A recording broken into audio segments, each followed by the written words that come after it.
എല്ലാ ഉദ്യോഗാർത്ഥികൾക്കും talent അക്കാഡമിയുടെ online current affairs സെക്ഷനിലേക്ക് സ്വാഗതം.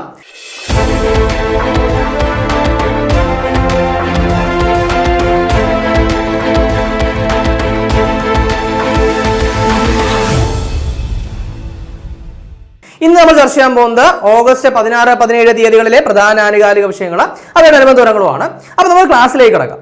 അപ്പൊ നമുക്ക് ഇന്ന് ചർച്ച ചെയ്യാനുള്ള ആദ്യത്തെ പോയിന്റ് എന്ന് പറയുന്നത് ഇന്ത്യയിലെ ഏറ്റവും നീളമേറിയ ക്ഷേത്ര ചുവർ ചിത്രം ഒരുങ്ങുന്നത് എവിടെയാണ്? അപ്പൊ എന്താണ് പറഞ്ഞത്?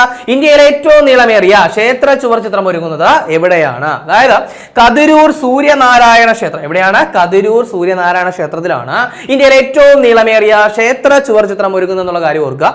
ഇനി എവിടെയാണ്, അതായത് ഏത് ജില്ലയിലാണ് ഈ പറയുന്ന കതിരൂർ സൂര്യനാരായണ ക്ഷേത്രം എന്ന് ചോദിച്ചു കഴിഞ്ഞാൽ കണ്ണൂർ ജില്ലയിലാണ്. എവിടെയാണ്? കണ്ണൂർ ജില്ലയിലാണ് ഈ ക്ഷേത്രം സ്ഥിതി ചെയ്യുന്നത്. കണ്ണൂരിലെ തലശ്ശേരിയിലാണെന്നുള്ള കാര്യം കൂടി ഓർക്കുക. അപ്പോൾ എവിടെയാണ്? കണ്ണൂരിലെ തലശ്ശേരിയിലാണ് ഈ ഒരു ക്ഷേത്രം സ്ഥിതി ചെയ്യുന്നത്. അപ്പോൾ ഇവിടെ പറഞ്ഞ ഇതാണ് ഇന്ത്യയിലെ ഏറ്റവും നീളമേറിയ ക്ഷേത്ര ചുവർ ചിത്രം ഒരുങ്ങുന്നത് എവിടെയാണ്? കതിരൂർ സൂര്യനാരായണ ക്ഷേത്രം. അത് കണ്ണൂർ ജില്ലയിലാണെന്നുള്ള കാര്യം ഓർക്കുക. അടുത്ത നമുക്ക് നോക്കാനുള്ളത് കുറച്ച് നിയമനങ്ങളാണ്. അതായത് ആദ്യത്തെ നിയമനം എന്ന് പറയുന്നത് കേന്ദ്ര ആഭ്യന്തര സെക്രട്ടറി ആയിട്ട് നിയമിതനായത് ആരാണ്? അപ്പൊ എന്താണ് പറഞ്ഞത്? കേന്ദ്ര ആഭ്യന്തര സെക്രട്ടറി ആയിട്ട് നിയമിതനായത് ആരാണ്? അത് ഗോവിന്ദ മോഹൻ. അപ്പൊ എന്താണ് പറഞ്ഞത്? കേന്ദ്ര ആഭ്യന്തര സെക്രട്ടറി ആരാണെന്ന് ചോദിച്ചു കഴിഞ്ഞാൽ ആരാണ്? അത് ഗോവിന്ദ മോഹനാണ്. ഇനി അടുത്ത നിയമനം എന്ന് പറയുന്നത് എന്താണ്? 2024 ഓഗസ്റ്റിൽ എൻഫോഴ്സ്മെന്റ് ഡയറക്ടർ ആയിട്ട്, അതായത് 2024 ഓഗസ്റ്റിൽ എൻഫോഴ്സ്മെന്റ് ഡയറക്ടർ ആയിട്ട് നിയമിതനായത് ആരാണ്? അത് രാഹുൽ നവീൻ. ആരാണ്? രാഹുൽ നവീൻ ആണ് എന്തിന്റെ? എൻഫോഴ്സ്മെന്റ് ഡയറക്ടർ ആയിട്ട് 2024 ഓഗസ്റ്റിൽ നിയമിതനായത്. അപ്പൊ ഈ ഒരു കാര്യം കൂടി അപ്ഡേറ്റ് ചെയ്യുക. ഇനി അടുത്ത് നോക്കാനുള്ളത് മറ്റൊരു നിയമനം, അതായത് ഇന്ത്യൻ ക്രിക്കറ്റ് ടീമിന്റെ ബൗളിംഗ് പരിശീലകനായിട്ട് നിയമിതനായത് ആരാണ്? അപ്പൊ എന്താണ് പറഞ്ഞത്? ഇന്ത്യൻ ക്രിക്കറ്റ് ടീമിന്റെ ബൗളിംഗ് പരിശീലകനായിട്ട് നിയമിതനായത് ആരെന്നാണ്? അത് മോണി മോർക്കൽ ആണ്. ആരാണ്? മോണി മോർക്കൽ ആണ് ഇന്ത്യൻ ക്രിക്കറ്റ് ടീമിന്റെ, അതായത് ഇന്ത്യൻ പുരുഷ ക്രിക്കറ്റ് ടീമിന്റെ എന്തായിട്ട് ബൗളിംഗ് പരിശീലകനായിട്ട് നിയമിതനായത്. ഇദ്ദേഹം എന്ന് പറയുന്നത് ദക്ഷിണാഫ്രിക്കൻ താരമായിരുന്നു എന്നുള്ള കാര്യം എന്ത് ചെയ്യുക? ഓർക്കുക. അപ്പോൾ ദക്ഷിണാഫ്രിക്കയുടെ താരമായിരുന്നു ആരെന്ന് പറയുന്നത്? മോണി മോർക്കൽ എന്ന് പറയുന്നത്. അപ്പൊ അദ്ദേഹമാണ് ഇന്ത്യൻ പുരുഷ ടീമിന്റെ ബൗളിംഗ് എന്താണ് പരിശീലകനായിട്ട് നിയമിതനായത്. അപ്പൊ എന്തായാലും ബൗളിംഗ് പരിശീലകനെ പറഞ്ഞു. അപ്പൊ അതുകൊണ്ട് തന്നെ നിലവിലെ ഇന്ത്യൻ പുരുഷ ടീമിന്റെ മുഖ്യ പരിശീലകൻ ആരാണ്? അതായത് ഹെഡ് കോച്ച് ആരാണ്? അത് ഗൗതം ഗംഭീർ ആണ്. ആരാണ്? ഗൗതം ഗംഭീർ ആണ് നിലവിൽ എന്തെന്ന് പറയുന്നത്? ഇന്ത്യൻ പുരുഷ ക്രിക്കറ്റ് ടീമിന് എന്തെന്ന് പറയുന്നത്? ഹെഡ് കോച്ച് എന്ന് പറയുന്നത്. അപ്പൊ ഈ ഒരു കാര്യം കൂടി ഒന്ന് അപ്ഡേറ്റ് ചെയ്ത് വയ്ക്കുക. ഇനി അടുത്തത് മറ്റൊരു അപ്ഡേറ്റ് ആണ്, അതായത് മറ്റൊരു അപ്പോയിന്റ്മെന്റ് ആണ്. അതായത് കെനിയൻ ക്രിക്കറ്റ് ടീമിന്റെ കോച്ചായിട്ട് നിയമിതനാകുന്ന ഇന്ത്യക്കാരൻ ആരാണ്? അതായത് കെനിയൻ ക്രിക്കറ്റ് ടീമിന്റെ പുതിയ ഹെഡ് കോച്ച് എന്ന് പറയുന്നത് ഒരു ഇന്ത്യക്കാരനാണ്. അപ്പൊ അതുകൊണ്ടാണ് നമ്മൾ ചർച്ച ചെയ്യുന്നത്. അപ്പോൾ ഓർക്കുക, കെനിയൻ ക്രിക്കറ്റ് ടീമിന്റെ കോച്ചായിട്ട് നിയമിതനാകുന്ന ഇന്ത്യക്കാരൻ ആരാണെന്ന് ചോദിച്ചു കഴിഞ്ഞാൽ ആരാണ്? ധോഡ ഗണേഷ്. ആരാണ്? ധോഡ ഗണേഷ് ആണ് ഇവിടുത്തെ കെനിയൻ ക്രിക്കറ്റ് ടീമിന്റെ എന്തായിട്ട് ഹെഡ് കോച്ചായിട്ട് നിയമിതനാകുന്നത്. അപ്പൊ ഈ ഒരു കാര്യം കൂടി അപ്ഡേറ്റ് ചെയ്ത് പോവുക. ഇനി അടുത്ത നമുക്ക് നോക്കാനുള്ള അപ്പോയിന്റ്മെന്റ് എന്ന് പറയുന്നത് ഐക്യരാഷ്ട്ര സഭയിലേക്കുള്ള ഇന്ത്യയുടെ സ്ഥിരം പ്രതിനിധിയായിട്ട് നിയമിതനായത് ആരാണ്? അപ്പൊ എന്താണ്? ഐക്യരാഷ്ട്ര സഭയിലേക്കുള്ള ഇന്ത്യയുടെ സ്ഥിരം പ്രതിനിധിയായിട്ട് നിയമിതനായ വ്യക്തി ആരാണ്? അത് പർവതനേനി ഹരീഷ്. ആരാണ്? പർവതനേനി ഹരീഷ് ആണ്. കാരണം മുൻപൊക്കെ പരീക്ഷയ്ക്ക് ചോദിച്ചൊരു ചോദ്യം കൂടിയാണ് എന്തെന്ന് പറയുന്നത്? ഐക്യരാഷ്ട്ര സഭയിലെ ഇന്ത്യയുടെ സ്ഥിരം പ്രതിനിധി എന്ന് പറയുന്നത് ഇന്ന് രുചിര കമ്പോജ് ആയിരുന്നു. രുചിര കമ്പോജിന് എന്താണ് സ്ഥാനമൊഴിഞ്ഞ കാര്യമൊക്കെ നമ്മൾ ചർച്ച ചെയ്തതാണ്. ഇപ്പൊ ഓർത്തു വെക്കേണ്ട ഇതാണ്, ഐക്യരാഷ്ട്ര സഭയിലേക്കുള്ള ഇന്ത്യയുടെ സ്ഥിരം പ്രതിനിധി ആരാണെന്ന് ചോദിച്ചു കഴിഞ്ഞാൽ ആരാണ്? അത് പർവതനേനി ഹരീഷ് ആണ്. ഇത് അപ്ഡേറ്റ് ചെയ്ത് തന്നെ വയ്ക്കുക. വരുന്ന പരീക്ഷയ്ക്ക് എന്ത് ചെയ്യാം? പ്രതീക്ഷിക്കാവുന്ന ഒരു ചോദ്യമാണ്. ഇനി അടുത്ത് നമുക്ക് നോക്കാനുള്ളത് ഒരു അവാർഡാണ്. അതായത് 2024 മഹാരാഷ്ട്ര ഗവൺമെന്റിന്റെ രാജ് കപൂർ സമഗ്ര സംഭാവന പുരസ്കാരം ലഭിച്ചത് ആർക്കാണ്? അപ്പൊ ഇവിടെ പറഞ്ഞെന്താണ്? ഏത് പുരസ്കാരത്തെ പറ്റിയാണ് പറഞ്ഞത്? രാജ് കപൂർ സമഗ്ര സംഭാവന പുരസ്കാരം ആർക്കാണ് ലഭിച്ചത്? അത് ആശാ പരേഖ്. ആർക്കാണ്? ആശാ പരേഖിനാണ്. അപ്പൊ ഓർക്കുക, 2024 എന്ത് പുരസ്കാരം? രാജ് കപൂർ സമഗ്ര സംഭാവന പുരസ്കാരം ഏത് സ്റ്റേറ്റിന്റെയാണ്? മഹാരാഷ്ട്ര സർക്കാരിന്റെയാണ്. അപ്പൊ അത് ലഭിച്ചത് ആർക്കാണ്? ആശാ പരേഖിനാണ്. ഇനി ആശാ പരേഖുമായിട്ട് ബന്ധപ്പെട്ട ഒരു പ്രധാനപ്പെട്ട കാര്യം കൂടി നമുക്ക് നോക്കാനുണ്ട്. ഈ പറയുന്ന ആശാ പരേഖിന് ദാദാ സാഹിബ് ഫാൽക്കെ പുരസ്കാരം ലഭിച്ചിട്ടുണ്ട്. ഏത് വർഷമാണ് ലഭിച്ചത്? അതായത് 2020 പുരസ്കാരം. ഓർക്ക, 2020 പുരസ്കാരമാണ് ആർക്ക് ലഭിച്ചത്? ആശാ പരേഖിന് ലഭിച്ചത്. ഓർക്ക, എന്താണ്? 2024 മഹാരാഷ്ട്ര ഗവൺമെന്റിന്റെ രാജ് കപൂർ സമഗ്ര സംഭാവന പുരസ്കാരം ആർക്കായിരുന്നു? ആശാ പരേഖിനായിരുന്നു. ഇതേ ആശാ പരേഖിന് എന്ത് ചെയ്തിട്ടുണ്ട്? 2020 എന്ത് പുരസ്കാരം ലഭിച്ചിട്ടുണ്ട്? ദാദാ സാഹിബ് ഫാൽക്കെ പുരസ്കാരം ലഭിച്ചിട്ടുണ്ട്. ഇനി 2020 പുരസ്കാരം എന്ന് പറയുന്നത് 52ാമത് ദാദാ സാഹിബ് ഫാൽക്കെ പുരസ്കാരം എന്നുള്ള കാര്യം കൂടി ഒന്ന് അപ്ഡേറ്റ് ചെയ്ത് വയ്ക്കുക. അടുത്ത നമുക്ക് നോക്കാനുള്ളത് സംസ്ഥാന കർഷക അവാർഡാണ്. അതായത് 2023 സംസ്ഥാന കർഷക അവാർഡ്. അപ്പോൾ ഓർക്കുക, 2023 സംസ്ഥാന കർഷക അവാർഡ് പ്രഖ്യാപിച്ചത് 2024 അപ്പോൾ പ്രധാനപ്പെട്ട കാറ്റഗറികൾ നമ്മൾ നോക്കാൻ പോവുകയാണ്.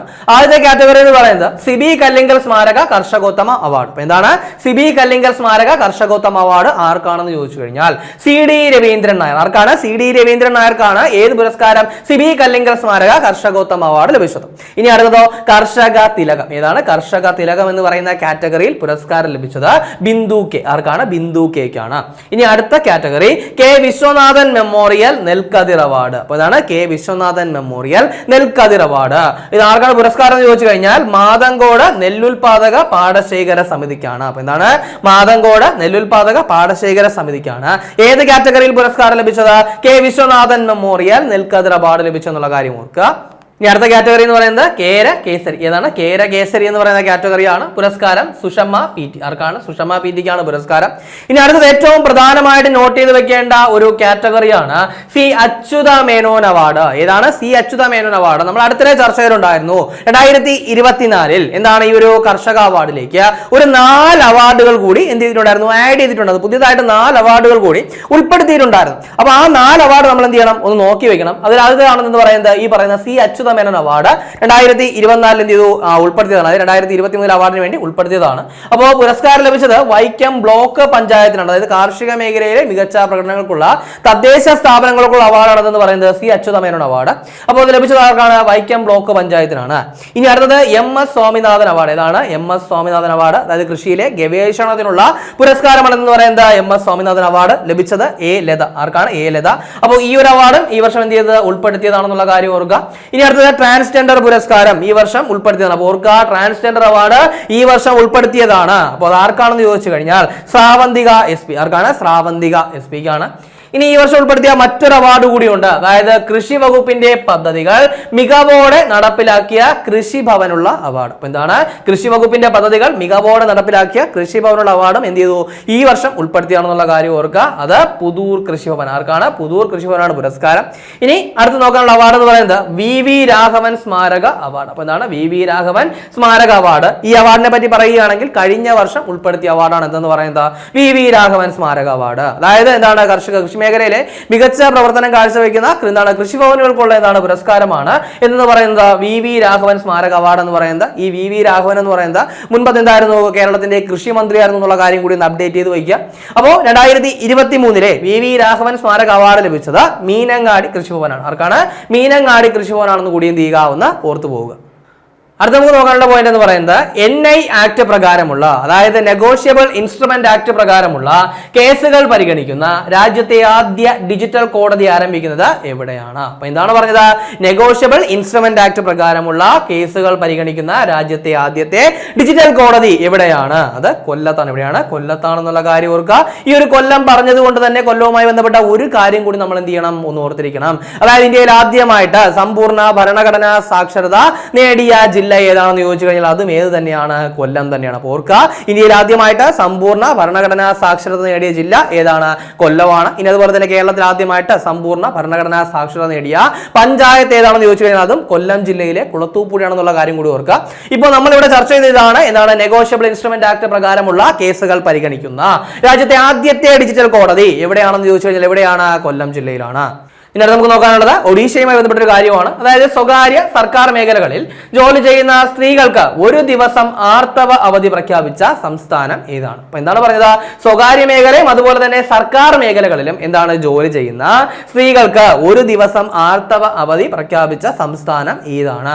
ഒഡീഷയാണ്. ഏതാണ്? ഒഡീഷയാണ്. അതായത് 2024 സ്വാതന്ത്ര്യ ദിനത്തോടനുബന്ധിച്ചായിരുന്നു എന്ത് ചെയ്തത്? ഈ ഒരു പ്രഖ്യാപനം ഒഡീഷ നടത്തിയെന്നുള്ള കാര്യം ഓർക്കുക. അപ്പൊ ഇവിടെ എന്താണ് ഈ ആർത്തവ അവധിയുമായിട്ട് ബന്ധപ്പെട്ട് പറഞ്ഞത് കൊണ്ട് തന്നെ മുൻപ് PSC ചോദിച്ചൊരു ചോദ്യം കൂടി നമുക്ക് എന്ത് ചെയ്യാം? ഒന്ന് ഓർത്തു പോവാം. അതായത് കേരളത്തിൽ ആദ്യമായിട്ട് ആർത്തവ അവധി പ്രഖ്യാപിച്ച സർവകലാശാല ഏതാണ്? അപ്പൊ എന്താണ്? കേരളത്തിൽ ആദ്യമായിട്ട് ആർത്തവ അവധി പ്രഖ്യാപിച്ച സർവകലാശാല ഏതാണ്? അത് കുസാറ്റ് ആണ്. മുൻപ് PSCക്ക് ചോദിച്ചൊരു ചോദ്യമാണ്. അപ്പൊ അതുകൊണ്ട് എന്ത് ചെയ്യുക? അതുകൂടി ഒന്ന് ഇതിനൊപ്പം ഓർത്തു പോകാനായിട്ട് ശ്രമിക്കുക.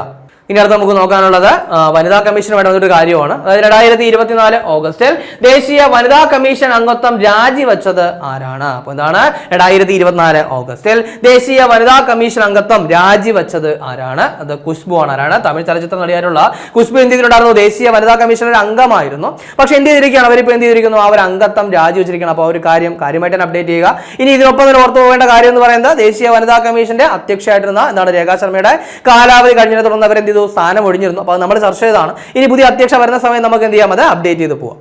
അടുത്ത നമുക്ക് നോക്കാനുള്ള പോയിന്റ്, കർഷകരെ ബോധവൽക്കരിക്കുന്നതിനായിട്ട് പ്രധാനമന്ത്രി നരേന്ദ്രമോദിയുടെ മൻ കി ബാത്തിന്റെ മാതൃകയിൽ ആരംഭിക്കുന്ന പ്രതിമാസ പരിപാടി ഏതാണ്? അപ്പൊ നമുക്ക് ഓൾറെഡി അറിയാം എന്താണ് മൻ കി ബാത്ത് എന്ന് പറയുന്നത്. പ്രധാനമന്ത്രിയുടെ റേഡിയോ പ്രോഗ്രാമാണ്. എല്ലാ മാസം നടത്തുന്ന ഒരു റേഡിയോ പ്രോഗ്രാമാണ് എന്ന് പറയുന്നത് മൻ കി ബാത്ത് എന്ന് പറയുന്ന പരിപാടി. അപ്പൊ അതിന്റെ അതേ മാതൃകയിൽ തന്നെ എന്ത് ചെയ്യാൻ വേണ്ടിയിട്ട് കർഷകരെ ബോധവൽക്കരിക്കുന്നതിനായിട്ട് എന്ത് ചെയ്യുന്നു? കൊണ്ടുവരുന്ന ഒരു പരിപാടി, പ്രതിമാസ പരിപാടി എന്താണ്? അത് കിസാൻ കി ബാത്ത്. എന്താണ്? കിസാൻ കി ബാത്ത് എന്ന് പറയുന്ന പരിപാടിയാണ്. അപ്പൊ കാര്യമായിട്ട് ഓർക്കുക, കിസാൻ കി ബാത്ത് എന്ന് പറയുന്നത് കർഷകരെ ബോധവൽക്കരിക്കാൻ വേണ്ടി തുടങ്ങുന്ന പ്രതിമാസ പരിപാടിയാണെന്ന് പറയുന്നത് കിസാൻ കി ബാത്ത്. ഈ ഒരു കാര്യം കൂടി അപ്ഡേറ്റ് ചെയ്ത് പോവുക.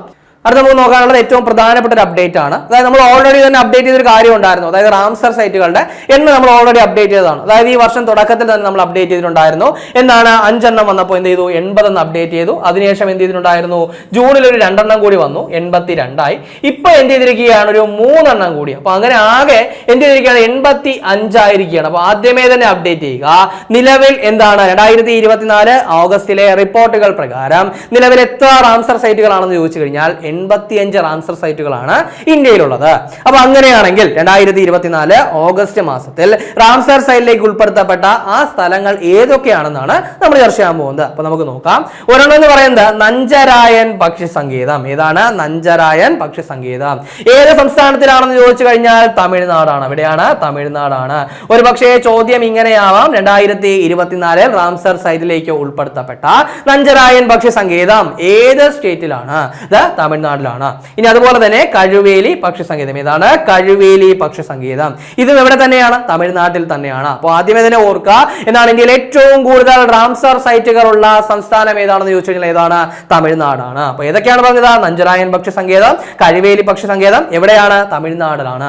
ഇനി അടുത്തത് തവാ റിസർവോയർ. ഏതാണ്? തവാ റിസർവോയർ. തവാ റിസർവോയർ എന്ന് പറയുന്നത് മധ്യപ്രദേശിലാണ്. എവിടെയാണ്? മധ്യപ്രദേശിലാണ് തവാ റിസർവോയർ എന്ന് പറയുന്നത്. അപ്പൊ ഈ 3 എണ്ണമാണ് എന്ത് ചെയ്തിരിക്കുന്നത്? പുതിയതായിട്ട് ഉൾപ്പെടുത്തിയിരിക്കുന്നത്. അപ്പൊ ഇതിന് മുൻപ് എന്താണ് ഉൾപ്പെടുത്തിയ 2 എണ്ണം ഏതൊക്കെയാണ്? നാഗ, നക്തി പക്ഷി സങ്കേതങ്ങൾ എവിടെയാണെന്ന് ചോദിച്ചാൽ എവിടെയാണ്? ബീഹാറിലാണ്. നമ്മൾ അപ്ഡേറ്റ് ചെയ്തതാണ്. അപ്പൊ അതിനെന്ത് ചെയ്യുക? അതിനൊപ്പം ഈ 3 എണ്ണം കൂടി എന്ത് ചെയ്യുക? അപ്ഡേറ്റ് ചെയ്ത് വയ്ക്കുക. ഏറ്റവും പ്രധാനമായിട്ട് ഓർത്ത് വെക്കേണ്ട കാര്യം എന്ന് പറയുന്നത് നിലവിൽ 85 റാംസർ സൈറ്റുകളാണ് ഉള്ളതെന്നുള്ള കാര്യം ഓർക്കുക. ഇനി 2024 അതായത് ഇതുവരെ എന്താണ് ഈ ഒരു വർഷത്തിൽ ഇതുവരെ എത്ര എണ്ണം എന്ത് ഉൾപ്പെടുത്തിയിട്ടുണ്ടെന്ന് ചോദിച്ചു കഴിഞ്ഞാൽ 10 എണ്ണം. അതായത് ഈ വർഷം ഇതുവരെ എന്ത് ചെയ്തിട്ടുണ്ട്? 10 പുതിയ റാംസർ സൈറ്റുകളാണ് വന്നിരിക്കുന്നത്. അപ്പൊ അതുകൂടി ഒന്ന് ഓർത്തു പോവുക. അത് നമുക്ക് നോക്കാനുള്ളത് ഭരണഘടനാ ലംഘനത്തിന് കോടതി പുറത്താക്കിയ തായ്ലൻഡ് പ്രധാനമന്ത്രി ആരാണ്? അപ്പോൾ തായ്ലൻഡിന്റെ പ്രധാനമന്ത്രി എന്ത് ചെയ്തിരിക്കുകയാണ്? ഭരണഘടനാ ലംഘനത്തിന്റെ പേരിൽ കോടതി പുറത്താക്കിയിരിക്കുകയാണ്. അപ്പൊ അദ്ദേഹത്തിന്റെ പേരെന്താണ്? ശ്രേത്ത തവിസിൻ. എന്താണ്? ശ്രേത്ത തവിസിൻ എന്നാണ് അദ്ദേഹത്തിന്റെ പേര്. അപ്പൊ ഇദ്ദേഹം എന്ത് ചെയ്തിരിക്കുകയാണ്? ഭരണഘടനാ ലംഘനം നടത്തിയെന്ന കുറ്റം ആരോപിച്ചുകൊണ്ട് എന്ത് ചെയ്തിരിക്കുന്നു? ഇദ്ദേഹത്തെ പ്രധാനമന്ത്രി സ്ഥാനത്ത് നിന്ന് പുറത്താക്കിയിരിക്കുന്നു. അടുത്ത നമുക്ക് നോക്കാനുള്ളത് ഒരു ISRO ദൗത്യത്തെ പറ്റിയാണ്. അത് ശരിക്കും പറഞ്ഞാൽ ആദ്യമേ നമുക്ക് എന്ത് ചെയ്യാം? ഈ ഒരു വാഹനത്തിന്റെ പേരാണ് നമ്മൾ നോക്കാനുള്ളത്. അതായത് SSLV D3 എന്ന് പറയുന്ന ഒരു വിക്ഷേപണം. അപ്പൊ എന്താണ് SSLV D3 എന്ന് പറയുന്ന ഒരു വിക്ഷേപണം 2024 ഓഗസ്റ്റ് 16 തീയതി നടന്നു. അപ്പൊ 2024 ഓഗസ്റ്റ് 16 SSLV D3 എന്ന് പറയുന്ന ഒരു വിക്ഷേപണം നടന്നു. അപ്പോൾ ഇതിൽ വിക്ഷേപിച്ചത് ഏത് ഉപഗ്രഹമാണെന്ന് ചോദിച്ചു കഴിഞ്ഞാൽ EOS-08. ഏതാണ്? EOS-08 എന്ന് പറയുന്ന ഒരു ഭൗമ നിരീക്ഷണ ഉപഗ്രഹം. അപ്പൊ എന്താണ് 2024 ഓഗസ്റ്റ് 16 ഒരു ഭൗമ നിരീക്ഷണ ഉപഗ്രഹം EOS-08 എന്ത് ചെയ്തു? ISRO വിക്ഷേപിച്ചു. ഈ ഒരു ഉപഗ്രഹത്തിന്റെ എന്താണ് പ്രവർത്തന കാലാവധി എന്ന് പറയുന്നത് 1 വർഷമാണ്. എത്രയാണ്? 1 വർഷമാണ് പ്രവർത്തന കാലാവധി എന്ന് പറയുന്നത്. അപ്പൊ അത് വിക്ഷേപിച്ച വാഹനം ഏതാണ്? SSLV D3 ആണെന്നുള്ള കാര്യം ഓർക്കുക. ഇനി എന്താണ് SSLVയുടെ പൂർണ്ണ രൂപം എന്ന് പറയുന്നത്? അതായത് സ്മാർട്ട് സാറ്റലൈറ്റ് ലോഞ്ച് വെഹിക്കിൾ. എന്താണ്? സ്മാർട്ട് സാറ്റലൈറ്റ് ലോഞ്ച് വെഹിക്കിൾ ആണ് SSLVയുടെ പൂർണ്ണ രൂപം എന്ന് പറയുന്നത്. കാര്യമായിട്ട് അപ്ഡേറ്റ് ചെയ്ത് വെക്കേണ്ട കാര്യമാണ്. ഇനി ഈ പറയുന്ന SSLV എന്ന് പറയുന്നത് ചെറിയ ഉപഗ്രഹങ്ങൾ കുറഞ്ഞ എന്താണ് ചെലവിൽ വിക്ഷേപിക്കാൻ വേണ്ടിയിട്ട് ISRO രൂപകൽപ്പന ചെയ്തതാണ് ഈ പറയുന്ന SSLV എന്ന് പറയുന്നത്. അതിന്റെ ഏറ്റവും അവസാനത്തെ പരീക്ഷണ വിക്ഷേപണമായിരുന്നു ഈ പറയുന്ന 2024 ഓഗസ്റ്റ് 16 നടന്നത്. അപ്പോൾ SSLVയുടെ എന്താണ് പരീക്ഷ ഏറ്റവും അവസാനത്തെ പരീക്ഷണ വിക്ഷേപണമായിരുന്നു എന്ത് ചെയ്തത് 2024 ഓഗസ്റ്റ് 16 നടന്നത്. അപ്പോൾ ആ വിക്ഷേപണത്തിന്റെ ഭാഗമായിട്ട് അയച്ച ഉപഗ്രഹമാണ് ഏതെന്ന് പറയുന്നത് EOS-08 എന്ന് പറയുന്ന ഭൗമ നിരീക്ഷണ ഉപഗ്രഹം. അടുത്ത നമുക്ക് നോക്കാനുള്ളത് സ്പോർട്സുമായി ബന്ധപ്പെട്ട ഒരു കാര്യമാണ്. അതായത് ഇന്ത്യൻ ഹോക്കി താരം PR ശ്രീജേഷിനോടുള്ള ആദര സൂചകമായിട്ട് പിൻവലിച്ച ജേഴ്സി നമ്പർ ഏതാണ്? എന്താണ് ഇന്ത്യൻ ഹോക്കി താരമായിട്ടുള്ള PR ശ്രീജേഷിനോടുള്ള ആദര സൂചകമായിട്ട് പിൻവലിച്ച ജേഴ്സി നമ്പർ എത്രയാണ്?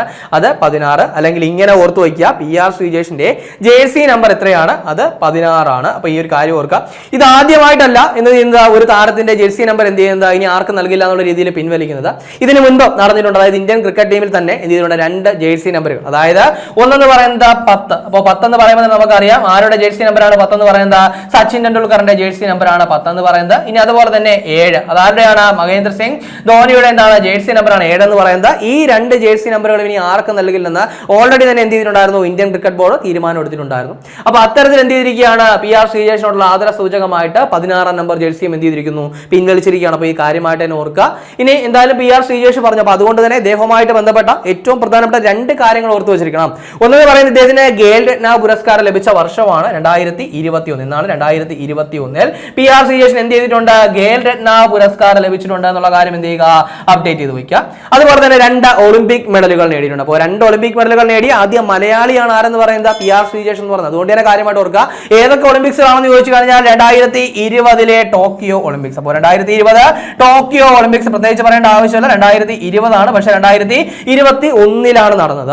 ഇനി അതുപോലെ തന്നെ എന്താണ് 2024 നടന്ന ഏത് ഒളിമ്പിക്സ്? Paris Olympics. അപ്പോൾ 2020 അതുപോലെ തന്നെ 24 ഒളിമ്പിക്സുകളിൽ എന്താണ് വെങ്കല മെഡൽ നേടിയ ഇന്ത്യൻ ഹോക്കി ടീമിൽ അംഗമായിരുന്നു ആരെന്ന് പറയുന്നത്? PR ശ്രീജേഷ്. അപ്പൊ അദ്ദേഹത്തിന് എന്തിരിക്കുകയാണ്? ആ ഒളിമ്പിക്സോടുകൂടിയാണ് എന്ത് ചെയ്തത്? അദ്ദേഹം ഹോക്കിയിൽ നിന്ന് വിരമിച്ചെന്നുള്ള കാര്യം കൂടി ഓർക്കുക. അപ്പൊ അദ്ദേഹത്തോടുള്ള എന്താണ് ആദര സൂചകമായിട്ട് എന്ത് ചെയ്തിരിക്കും? അദ്ദേഹത്തിന്റെ ജേഴ്സി നമ്പർ പിൻവലിച്ചിരിക്കുകയാണ്. ഇനി അടുത്തൊരു പ്രധാനപ്പെട്ട വിയോഗമാണ്. അതായത് 2024 ഓഗസ്റ്റിൽ അന്തരിച്ച DRDO മിസൈൽ സയന്റിസ്റ്റ് ആരാണ്? അപ്പോൾ 2024 ഓഗസ്റ്റിൽ അന്തരിച്ച ഒരു DRDO മിസൈൽ സയന്റിസ്റ്റ്, അദ്ദേഹത്തിന്റെ പേരെന്ന് പറയുന്നത് റാം നരേൻ അഗർവാൾ. ആരാണ്? റാം നരേൻ അഗർവാൾ എന്ന അദ്ദേഹത്തിന്റെ പേര്. അപ്പോൾ ഈ ഒരു കാര്യം കൂടി ഒന്ന് അപ്ഡേറ്റ് ചെയ്യുക. അപ്പോൾ വരാനിരിക്കുന്ന വർഷം ഒരുപാട് പരീക്ഷകൾ വരാനിരിക്കുകയാണ്. അതായത് 10ാം ക്ലാസ് യോഗ്യതയുള്ള പരീക്ഷകളായിട്ടുള്ള assistant prison officer, village field assistant, അതുപോലെ തന്നെ LGS തുടങ്ങിയ പരീക്ഷകൾ. ഇനി അതിനൊപ്പം തന്നെ +2 യോഗ്യതയുള്ള പരീക്ഷകളായിട്ടുള്ള CPO, CEO, fireman, beat forest officer തുടങ്ങിയ പരീക്ഷകൾ. ഇനി അതുപോലെ തന്നെ ഡിഗ്രി യോഗ്യതയുള്ള പരീക്ഷകളായിട്ടുള്ള secretariat assistant, SI, excise inspector. ഇതിന് പുറമെ ഇതിന് എന്താണ് ടീച്ചിങ് എക്സാംസ് ഒക്കെ എന്താണ് വരാനിരിക്കുകയാണ്. അപ്പോൾ ഇതിന് വേണ്ടിയിട്ട് ടാലന്റ് അക്കാഡമി ക്ലാസ്സുകളും അതുപോലെ തന്നെ റാങ്ക് ഫെയിൽസും ഒക്കെ പ്രൊവൈഡ് ചെയ്യുന്നുണ്ട്. അപ്പോൾ കൂടുതൽ വിവരങ്ങൾക്കായിട്ട് ഈ വീഡിയോയുടെ താഴെ തന്നിട്ടുള്ള ഗൂഗിൾ ഫോം ഫില്ല് ചെയ്താൽ മതി.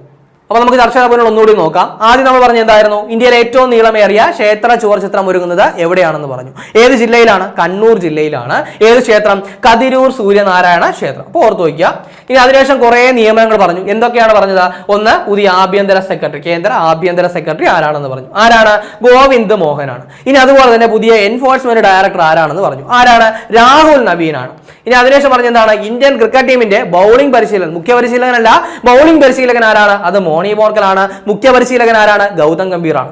ഇനി അതിനുശേഷം കെനിയൻ ക്രിക്കറ്റ് ടീമിന്റെ കോച്ച് ആരാണെന്ന് പറഞ്ഞു. അത് ദോഡ ഗണേഷ്. ആരാണ്? ദോഡ ഗണേഷ് ആണെന്ന് പറഞ്ഞു. എന്തുകൊണ്ട് ഇദ്ദേഹത്തിന്റെ പേര് പറഞ്ഞു? കാരണം ഇദ്ദേഹം ഇന്ത്യക്കാരാണ്. മുൻ ഇന്ത്യൻ താരമാണ് ആരെന്ന് പറയുന്നത്? ദോഡ ഗണേഷ് എന്ന് പറയുന്നത്. ഇന്ത്യക്ക് വേണ്ടി അങ്ങനെ ഒരുപാട് മത്സരങ്ങളൊന്നും കളിച്ചിട്ടില്ല, പക്ഷേ എന്ത് ചെയ്തിട്ടുണ്ട്? അദ്ദേഹം ഇന്ത്യൻ താരമാണ്, ദോഡ ഗണേഷ് എന്ന് പറയുന്നത്. അപ്പോൾ അദ്ദേഹമാണ് കെനിയൻ ക്രിക്കറ്റ് ടീമിന്റെ എന്തായിട്ട് പരിശീലകനായിട്ട് നിയമിതനായെന്നുള്ള കാര്യം ഓർക്കുക. ഇനി അതിനുശേഷം പറഞ്ഞത് ഏറ്റവും പ്രധാനപ്പെട്ട ഒരു നിയമനമാണ്. അതായത് ഐക്യരാഷ്ട്ര സഭയിലേക്കുള്ള ഇന്ത്യയുടെ സ്ഥിരം പ്രതിനിധിയായിട്ട് നിയമിതനായത് ആരാണെന്ന് പറഞ്ഞു. അത് പർവതനേനി ഹരീഷ്. ആരാണ്? പർവതനേനി ഹരീഷാണ്. ഇനി അതിനുശേഷം ഒരു പുരസ്കാരം പറഞ്ഞു. അതായത് 2024 മഹാരാഷ്ട്ര ഗവൺമെന്റിന്റെ എന്ത് പുരസ്കാരം? രാജ് കപൂർ സമഗ്ര സംഭാവന പുരസ്കാരം. അപ്പോൾ രാജ് കപൂർ സമഗ്ര സംഭാവന പുരസ്കാരം മഹാരാഷ്ട്ര ഗവൺമെന്റ് 2024 ആർക്കാണ്? ആശാ പരേഖിനാണ്. ആശാ പരേഖിന് 2020 ദാദാ സാഹിബ് ഫാൽക്കെ അവാർഡ് ലഭിച്ചിട്ടുള്ള കാര്യം കൂടി എന്ത് ചെയ്യുക? ഓർത്തു വയ്ക്കുക. ഇനി അതിനുശേഷം പറഞ്ഞെന്താണ്? സംസ്ഥാന കർഷക അവാർഡാണ്. ഇതിലെ പ്രധാനപ്പെട്ട കാറ്റഗറികൾ പറഞ്ഞു. ഏതൊക്കെയാണ്? സിബി കല്ലിങ്കൽ സ്മാരക കർഷകോത്തമ അവാർഡ് ആർക്കാണ്? അത് CD രവീന്ദ്രൻ നായർക്കാണ്. ഇനി അതിനുശേഷം കർഷക തിലകം ആർക്കാണ്? ബിന്ദു കെയ്ക്കാണ്. അതിനുശേഷം K വിശ്വനാഥൻ മെമ്മോറിയൽ നെൽക്കതിർ അവാർഡ് ആർക്കാണെന്ന് പറഞ്ഞു. അത് മാതങ്കോട് നെല്ലുൽപാദക പാടശേഖര സമിതിക്കാണെന്ന് പറഞ്ഞു. ഇനി അതിനുശേഷം പറഞ്ഞത് കേരകേസരി, അത് സുഷമ PT ആണെന്ന് പറഞ്ഞു. ഇനി അതിനുശേഷം പറഞ്ഞത് ഏറ്റവും പ്രധാനപ്പെട്ട ഒരു 5 കാറ്റഗറികളാണ്.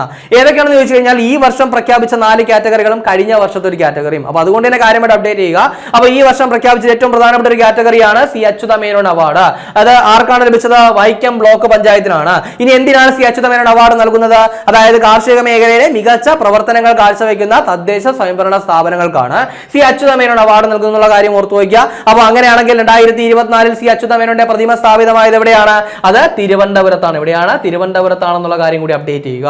ഇനി അതിനുശേഷം പറഞ്ഞത് MS സ്വാമിനാഥൻ അവാർഡാണ്. അതായത് കാർഷിക മേഖലയിലെ ഗവേഷണങ്ങൾക്ക് നൽകുന്ന പുരസ്കാരമാണ്. ആർക്കാണ്? എ ലതയ്ക്കാണ്. അതിനുശേഷം ട്രാൻസ്ജെൻഡർ പുരസ്കാരം അത് ശ്രാവന്തിക SP. ആർക്കാണ്? ശ്രാവന്തിക SP ക്കാണ്. ഇനി അതിനുശേഷം കൃഷി വകുപ്പിന്റെ പദ്ധതികൾ മികവോടെ നടപ്പിലാക്കിയ കൃഷിഭവനുള്ള അവാർഡ് അത് പുതൂർ കൃഷിഭവനാണ് അവാർഡ്. ഇനി അതിനുശേഷം വീണ്ടും കൃഷിഭവനുള്ള ഒരു അവാർഡ് തന്നെയാണ്, കഴിഞ്ഞ വർഷം പ്രഖ്യാപിച്ച അവാർഡാണ്. അത് കഴിഞ്ഞ വർഷം ഉൾപ്പെടുത്തിയ ഒരു കാറ്റഗറിയാണ് VV രാഘവൻ സ്മാരക അവാർഡ്. അതായത് മികച്ച കൃഷിഭവനുള്ള അവാർഡ് അത് മീനങ്ങാടി കൃഷിഭവൻ. ഏതാണ്? മീനങ്ങാടി കൃഷിഭവനാണെന്നുള്ള കാര്യം കൂടി ഓർക്കുക. ഇനി അതിനുശേഷം പറഞ്ഞ എന്താണ്? NI ആക്ട് പ്രകാരമുള്ള കേസുകൾ പരിഗണിക്കുന്ന രാജ്യത്തെ ആദ്യ ഡിജിറ്റൽ കോടതി എവിടെയാണെന്നാണ്. അത് കൊല്ലം ജില്ലയിലാണെന്നുള്ള ഓർക്കുക. അപ്പോൾ കൊല്ലത്താണെന്നുള്ള കാര്യം ഓർക്കുക. ഇനി അതിനുശേഷം പറഞ്ഞു സ്വകാര്യ സർക്കാർ മേഖലകളിൽ ജോലി ചെയ്യുന്ന സ്ത്രീകൾക്ക് ഒരു ദിവസത്തെ ആർത്തവാവധി പ്രഖ്യാപിച്ച സംസ്ഥാനം ഏതാണെന്ന് പറഞ്ഞു? ഒഡീഷയാണ്. 2024 സ്വാതന്ത്ര്യ ദിനത്തോടനുബന്ധിച്ചായിരുന്നു ഈ പ്രഖ്യാപനം എന്നുള്ള കാര്യം കൂടി അപ്ഡേറ്റ് ചെയ്യുക. ഇനി അതിനുശേഷം എന്ത് ചെയ്തു പറഞ്ഞു? നമ്മൾ പറഞ്ഞു അതായത് വനിതാ കമ്മീഷൻ ഒരു അംഗം രാജിവെച്ച കാര്യം പറഞ്ഞു. അതായത് ദേശീയ വനിതാ കമ്മീഷന്റെ അംഗത്വം രാജിവെച്ചത് 2024 ഓഗസ്റ്റിൽ. അത് ആരാണെന്നാണ്? അത് ഖുശ്ബു ആണെന്ന് ഓർക്കുക. ഇനി അതിനുശേഷം കിസാൻ കി ബാത്ത് എന്ന് പറയുന്ന പരിപാടി. അപ്പോൾ ഓർത്തു വയ്ക്കുക, കിസാൻ കി ബാത്ത്, മൻ കി ബാത്ത്. അപ്പോൾ മൻ കി ബാത്തിന്റെ മാതൃകയിൽ ആരംഭിക്കുന്ന പ്രതിമാസ പരിപാടിയാണെന്ന് പറയുന്നത് കിസാൻ കി ബാത്ത്. ഇനി കിസാൻ എന്ന് പറഞ്ഞപ്പോൾ അതുകൊണ്ട് തന്നെ ഓർക്കുക ആരുമായിട്ട് ബന്ധപ്പെട്ട? കർഷകരുമായിട്ട് ബന്ധപ്പെട്ട. അതായത് കർഷകരെ ബോധവൽക്കരിക്കുന്നതിനായിട്ട് പ്രധാനമന്ത്രി നരേന്ദ്രമോദിയുടെ മൻ കി ബാത്തിന്റെ മാതൃകയിൽ ആരംഭിക്കുന്ന പ്രതിമാസ പദ്ധതിയാണ്, പരിപാടിയാണെന്ന് പറയുന്നത് കിസാൻ കി ബാത്ത് എന്ന് പറയുന്നത്. അതിനുശേഷം എന്താണ് ഏറ്റവും പ്രധാനപ്പെട്ട ഒരു അപ്ഡേഷൻ ആയിരുന്നു, അതായത് റാംസർ സൈറ്റുകൾ. പുതിയ റാംസർ സൈറ്റുകളാണ് നമ്മൾ ഓൾറെഡി അപ്ഡേറ്റ് ചെയ്ത് വെച്ചതാണ്. ഇപ്പോൾ വീണ്ടും എന്ത് ചെയ്യുന്നു? നമ്മൾ ഒന്നുകൂടി അപ്ഡേറ്റ് ചെയ്യുന്നു. അതായത് ഇപ്പോൾ എത്ര റാംസർ സൈറ്റുകളുണ്ട്? 85. അപ്പോൾ ഓർത്ത് വയ്ക്കുക, നിലവിൽ 85 റാംസർ സൈറ്റുകളാണ് ഇന്ത്യയിലുള്ളത്. അപ്പോൾ അങ്ങനെയാണെങ്കിൽ 2024 ഓഗസ്റ്റിൽ ഉൾപ്പെടുത്തപ്പെട്ട റാംസർ സൈറ്റുകൾ ഏതൊക്കെയാണെന്ന് ചോദിച്ചു കഴിഞ്ഞാൽ, ഒന്ന് നഞ്ചരായൻ പക്ഷി സങ്കേതം, അതുപോലെ തന്നെ കഴിവേലി പക്ഷി സങ്കേതം. രണ്ടും ഏത് സ്റ്റേറ്റിലാണ്? തമിഴ്നാടാണെന്നുള്ള കാര്യം ഓർക്കുക. ഇതിനൊപ്പം തന്നെ ഓർത്ത് വെക്കേണ്ട ഒരു കാര്യം, ഇന്ത്യയിൽ ഏറ്റവും കൂടുതൽ റാംസർ സൈറ്റുകളുള്ള സംസ്ഥാനം ഏതാണ്? തമിഴ്നാടാണ്. ഇനി അതിനുശേഷം പറഞ്ഞ എന്താണ്? തവ റിസർവോയർ. ഏതാണ്? തവ റിസർവോയർ എവിടെയാണ്? മധ്യപ്രദേശ് ആണെന്നുള്ള കാര്യം കൂടി ഒന്ന് ഓർത്തുക. അപ്പോൾ തവ റിസർവോയർ എവിടെയാണ്? മധ്യപ്രദേശിലാണ്. ഇനി അതിനുശേഷം ഒരു ഭൗമ നിരീക്ഷണ ഉപഗ്രഹം പറഞ്ഞു. അതായത് EVOS-08 എന്ന് പറയുന്ന ഉപഗ്രഹം 1 വർഷം കാലാവധിയാണെന്ന് പറഞ്ഞു. അപ്പോൾ എന്താണ്? ഇത് വിക്ഷേപിച്ചത് 2024 ഓഗസ്റ്റ് 16 പറഞ്ഞു. അതിന്റെ വിക്ഷേപണ വാഹനവും പറഞ്ഞു. എന്താണ്? SSLV-D3. ഏതാണ്? SLV-D3 അഥവാ എന്താണ്? Smart satellite launch vehicle. അപ്പോൾ ഈ SLV-യുടെ എന്താണ് ഏറ്റവും അവസാനത്തെ പരീക്ഷണ വിക്ഷേപണമായിരുന്നു 2024 ഓഗസ്റ്റ് 16 നടന്നുള്ള കാര്യം കൂടി അപ്ഡേറ്റ് ചെയ്യും. ഇനി അതിനുശേഷം പറഞ്ഞ പോയിന്റ് എന്തായിരുന്നു? ഭരണഘടനാ ലംഘനത്തിന് കോടതി പുറത്താക്കിയ തായ്ലൻഡ് പ്രധാനമന്ത്രി. അതായത് ഭരണഘടനാ ലംഘനത്തെ തുടർന്ന് എന്ത് ചെയ്തു? ഒരു തായ്ലൻഡ് പ്രധാനമന്ത്രി എന്ത് ചെയ്തിരിക്കുകയാണ്? കോടതി പുറത്താക്കിയിരിക്കുകയാണ്. അദ്ദേഹം ആരെന്നാണ്? ശ്രേത്ത തവിസിൻ. ആരാണ്? ശ്രേത്ത തവിസിൻ ആണ്. ഇനി അതിനുശേഷം പറഞ്ഞത് ഇന്ത്യൻ ഹോക്കി താരം PR ശ്രീജേഷിന്റെ ജേഴ്സി നമ്പറാണ്. അത് 16 ആണെന്ന് പറഞ്ഞു. അതായത് ഇദ്ദേഹത്തോടുള്ള ആദര സൂചകമായിട്ട് എന്ത് ചെയ്തിരിക്കുകയാണ്? ഇന്ത്യൻ ഹോക്കി അസോസിയേഷൻ എന്ത് ചെയ്തിരിക്കുകയാണ്? ഈ പറയുന്ന 16 എന്ന് പറയുന്ന നമ്പർ പിൻവലിച്ചിരിക്കുകയാണ്. അപ്പോൾ അതുകൂടി അപ്ഡേറ്റ് ചെയ്ത് പോവുക. ഇനി അതിനുശേഷം ഒരു വിയോഗം പറഞ്ഞു. അതായത് ഒരു DRDO മിസൈൽ സയന്റിസ്റ്റ്, അദ്ദേഹത്തിന്റെ പേരെന്ന് പറയുന്നത് റാം നരൈൻ അഗർവാൾ. ആരാണ്? റാം നരൈൻ അഗർവാൾ എന്ന് പറയുന്ന ഒരു മിസൈൽ സയന്റിസ്റ്റ് 2024 അന്തരിച്ചു. അപ്പോൾ ഇതുകൂടി അപ്ഡേറ്റ് ചെയ്യുക.